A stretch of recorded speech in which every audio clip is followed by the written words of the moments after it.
welcome to Voice of the Veteran. We're sitting here inside a Red Rock Casino in the restaurant called Lucille's, and they've been gracious enough to let us come in here. You can see the section they let us film in is closed, and which is really nice of them. But today, we're with my hero, Dick Moyer, who is a long-range patrol ranger, and in Vietnam, let's just put it this way. If you look under the word badass in the dictionary, you see a picture of him.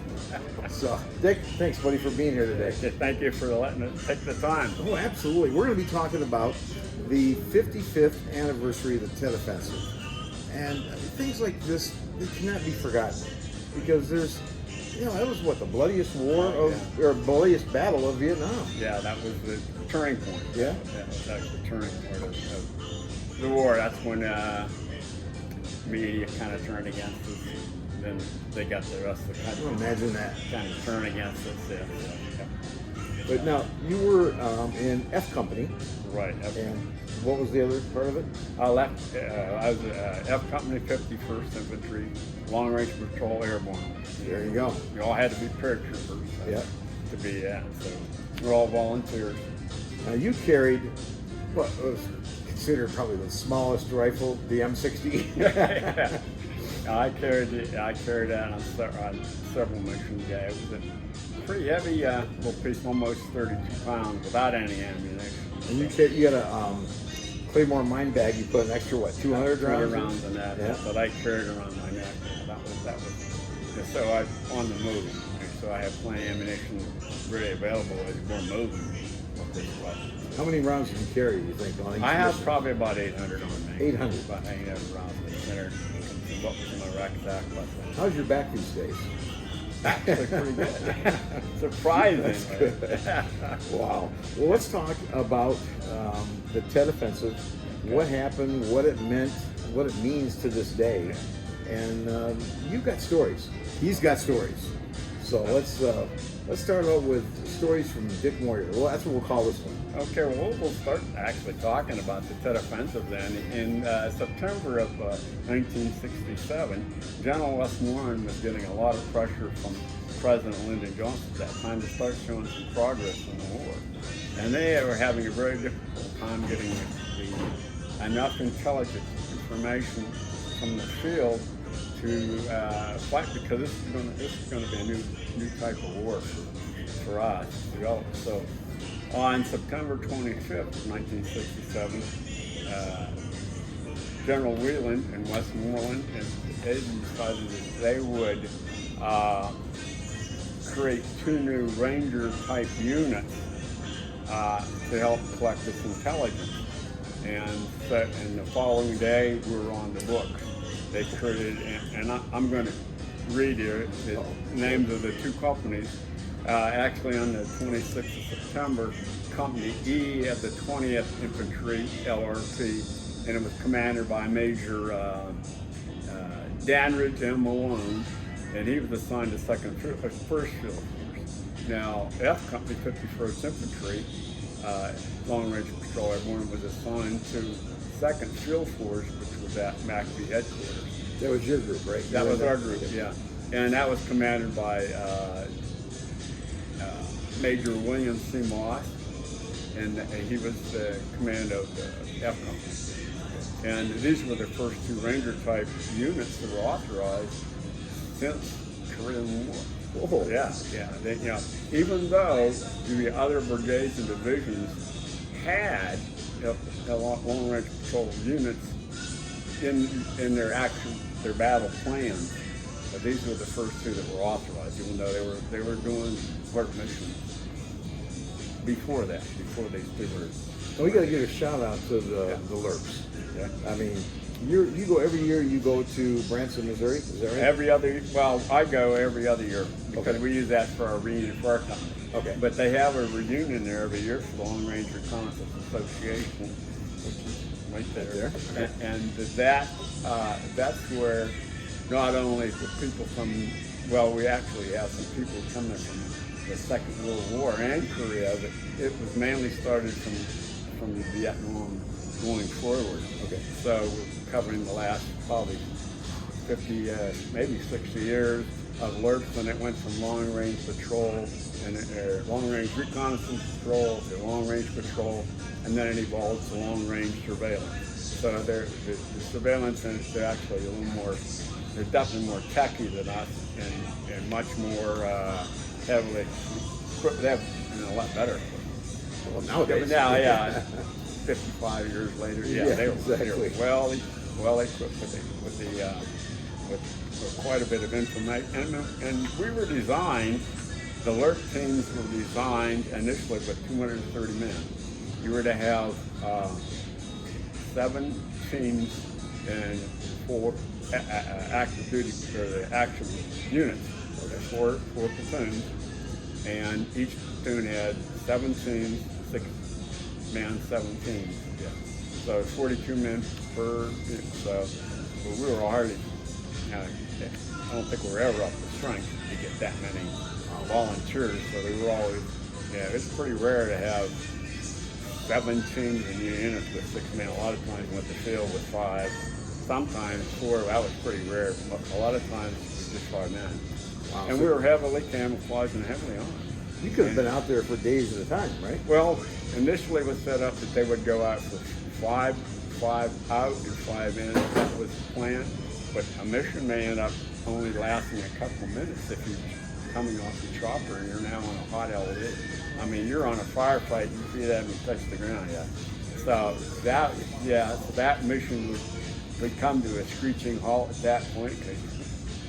We're out of get here. Out of there, yeah. So, and some of the teams would go, your mission only lasts for 6 or 7 days. It was designed for 5. You carried enough food and water for 6, but you might end up being out for 7, depending on other teams being inserted and being extracted. So a team that's in contact takes precedence over everything else.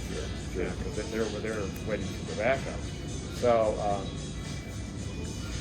all of the we carried it, and the reason we carried the M60, that was to convince the enemy that we were a much bigger force than the 4 or 5 guys. And, because anytime that we made contact, even though there may only be a few initially close by, there were large numbers, very close by. So you got some stories about some of that. So, I've heard them. Yeah, so we'll get to that sometime. Yeah. All right, let's go back to TET now. Now, I just want to lay the framework of what you guys do and how you did things. All right. And let's go into your knowledge of TET. Okay, my knowledge of TET, when TET broke out in January 31st, actually at that point,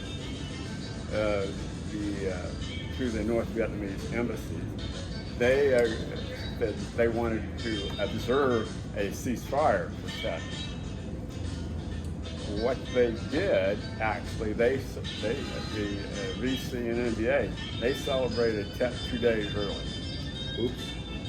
Knowing that most of the units, American units plus the ARVN, South Vietnamese, the men would probably be going home or stand down because that was the plan to strike then when they thought everybody would be down, and basically they were.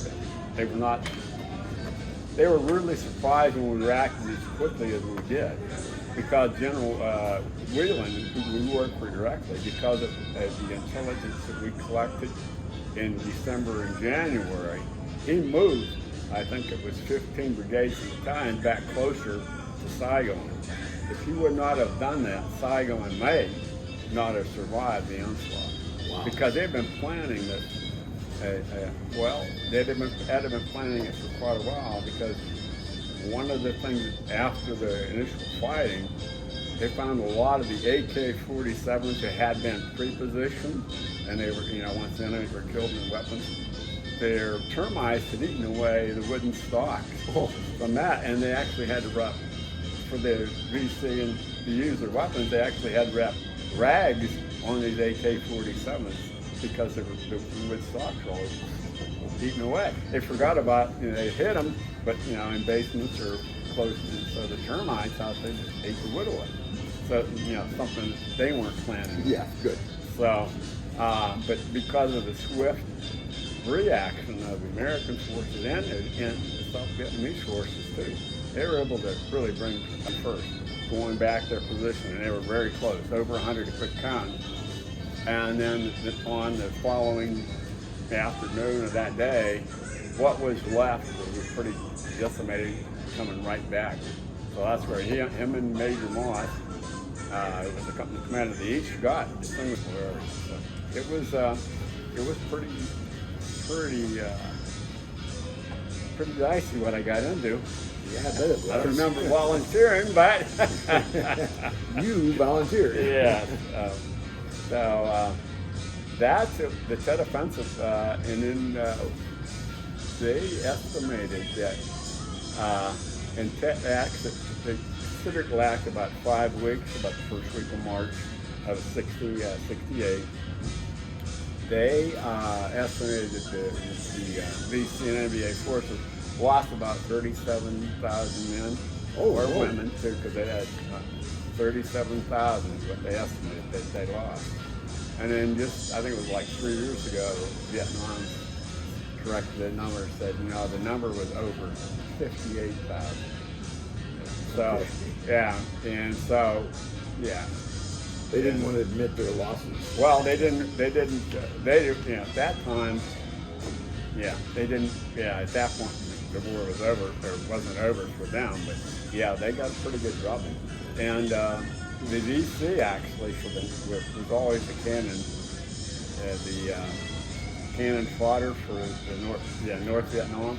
They used the South Vietnam, the VC rebel fighters actually to do the bulk of the fighting and heavy lifting, and they took the bulk of the casualties. So I know there's a lot of MVA probably killed too. In fact, I know there were, but the bulk of the KIAs and the Vietnams were Viet Cong. Wow. What do you think the American casualties were? Possible. I think I got a quote. I think the American casualties, let me bring those figures up. You don't want me looking at my cheat sheets here. By the way, this is his story that he wrote for the Veterans Reporter News that is run by Sue Phelps. She owns it. Great lady. And we'll have it all on our website, so you'll be able to read it too. TET Offensive lasted about 5 weeks from early morning of February or January 31st to the first week of March 68. The U.S. Allied forces suffered 1,536 killed and 7,758 wounded and 11 missing. The South Vietnamese suffered 2,788 killed, 8,299 wounded, and 587 missing in action. 587? 587 missing in action. Wow. That's South Vietnamese soldiers, yeah. And you estimated that the NVA forces were 37,000, and then they admitted that there were over 58,000 killed during that time frame. Well, that's about what we lost, right? In the whole war. The whole war. Yeah.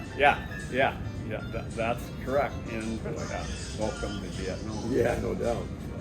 But all of the units, the guys that initially started the company, that were all volunteers, they went to what was called Recondo School. Okay. Now the Recondo School was taught by, trained by the 5th Special Force, and it was in-country school. So, and they would teach you all the basics of recon plus commando tactics, and so they just kind of brought it together and called it Recondo School, whatever. And so you would go there for 3 weeks of training, and to graduate, you went out on a live mission. And if you survive, you pass. So, that's always a nice thing. Yeah, if you survive, you pass the course.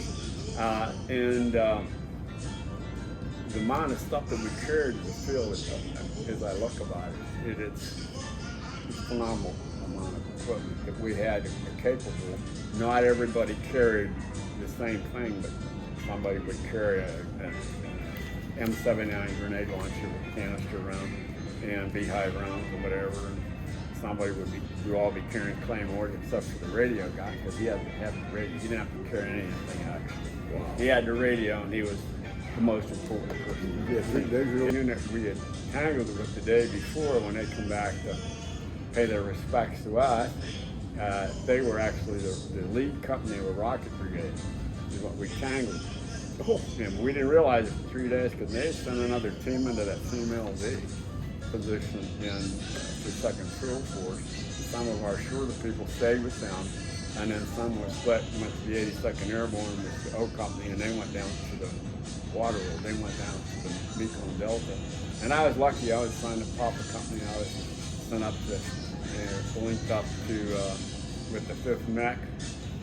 We were sent to the DMZ in Point North. So that's where I ended up. so you were lucky to go to the DMZ? Okay. Yeah, lucky. Yeah, they do militarize. Not. It was No. Yeah, it was not. If you wanted to see what the moon looked like, from the helicopter, you look at the militarized, and it was nothing but bomb craters from the ocean all the way clear to Laos, Cambodian border. It'd been bombed up so much. It was a narrow strip because the country, Vietnam, is very. It's strange the way it's built. It's huge in the north, comes very narrow, come the coast, and then it spreads out again in the Mekong Delta and that whole area. So it has a lot of over 2,000 miles of coastline. Oh, yeah. But then it's very narrow. I think the narrowest part of Vietnam is like 32 miles. It's the narrowest. Yeah, I believe it. Don't quote me on that. But 32 miles is all the wider it was before it was get to Laos or Cambodia. Very strange. this is, your history. It's more than just one interview. That's why we've done 5 interviews, 6 interviews, something like that. And there's more. I know there's more. Well, because you and I talk. We get to talk. I'm doing this because I want the guys that I served with and the other Lurps or Lurp Rangers, or called Lurp Rangers now, to get their recognition. Because the rest of the world, the rest of the country, really doesn't know much about it. The military does, because everything that we did in Vietnam and all the techniques that we used, because we were the first to use these, everything that we developed has all been transferred now into all the special forces units of all branches. Oh, nice. Yeah, so anything that we learned how to do or whatever, of course they got it and they got more updated and better equipment, but advanced it, but initially that's our legacy is all the special forces units, because you got SEALs and whatever, sure. and Force Recon and Marine Corps and all that stuff. So, and now the Air Force has kind of taken over our intel, because you still have to have eyes on the ground. Oh, absolutely. They talk, you got a camera come down and read the eye on the golf ball, but they're looking at what about, you still have to have somebody that's looking right at it. And then a lot of times you direct that to your car. Sure. On from the ground. So it's,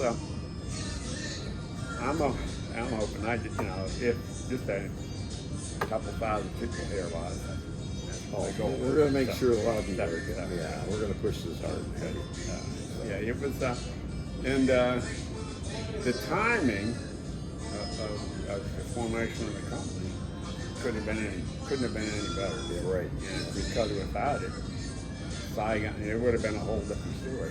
Because they're the whole the Viet Cong and NVA assumed when they had their major offensive in '68 that all of the local South would rise up and join them. Right. And they didn't. Oops. Yeah, because the South, we got a lot of times all the South, they really didn't like the American government. That's, some of them didn't, because they were working both sides of the fence. Right. I mean, the infamous story of the barber cutting your hair in the daytime and he's fighting, he's trying to kill you at night. So, okay, stories like that you hear. So there was an element to that, but for the most part, Vietnam still, they like Americans. Really? I've been back. Okay. I've been back 3 times for Habitat Humanity.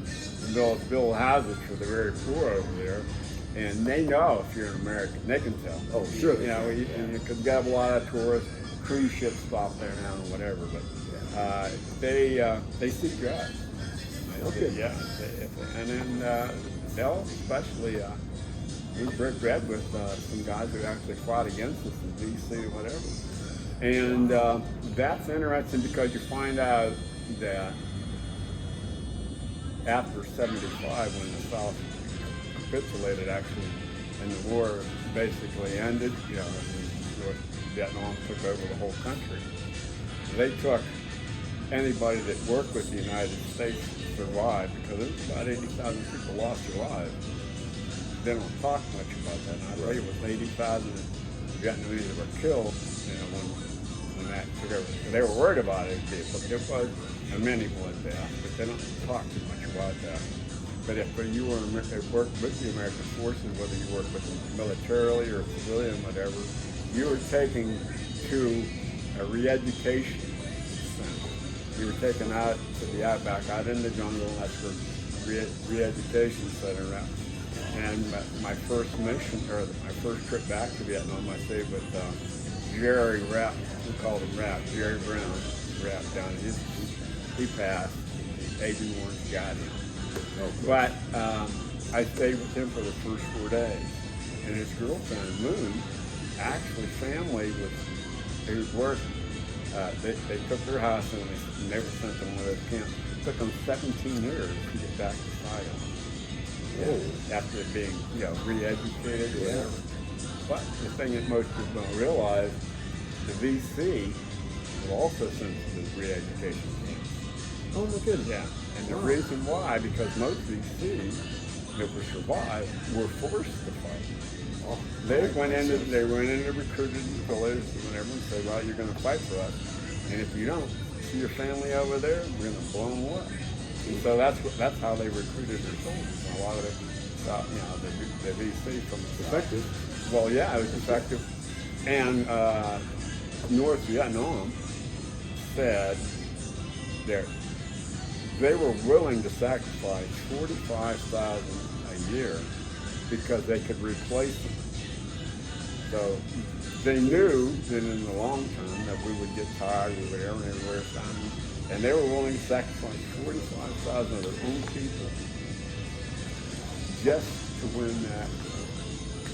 And it was kind of like, it was basically a civil war going like 2 ways. Right. And, you know, the South Vietnamese wanted, well, they wanted freedom. The VC wanted freedom. They wanted, because they were a colony for, I don't know how many years, a French colony.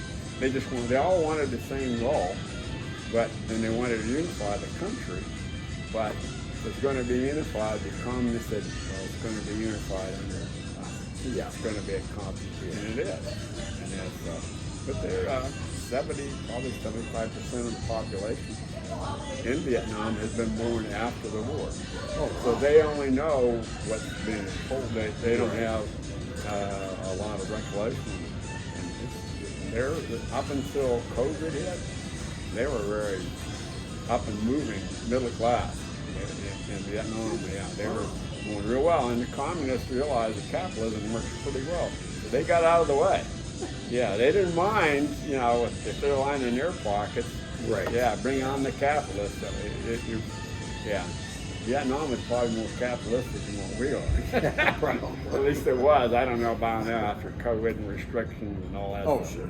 But they're worried because they got Big Brother hanging on top of them. China's invaded Vietnam, I don't know how many times in the last 2,000 years. Yeah, so there's not a lot of love like between Vietnam and China because of all the, you know, having to fight them back and stuff. So it was pretty good. So, yeah. Well, Dick, I got to tell you once again, not only are we friends, but and it's always fun to be with you, but it's an honor to sit down with you and hear these stories. That. And yeah, and we're going to do more. We're not stopping. You know, we're going to keep the word out there, and because you got a lot. I mean, you got a lot of knowledge, a lot of experience, and everything else. So I want to keep those things driving forward. Well, that's what I tell the guys. I said, why you? And they thank me for doing it. Oh, sure. And you know, when they read that article that I put in the Veteran Reporter, and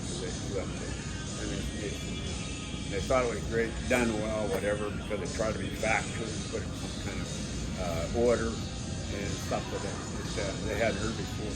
But I forgot to put it in there about the termite feeding the stock. That's a great part. That, you know, most people don't know about Yeah. that because they were finding these weapons, AK-47s, with all the woods.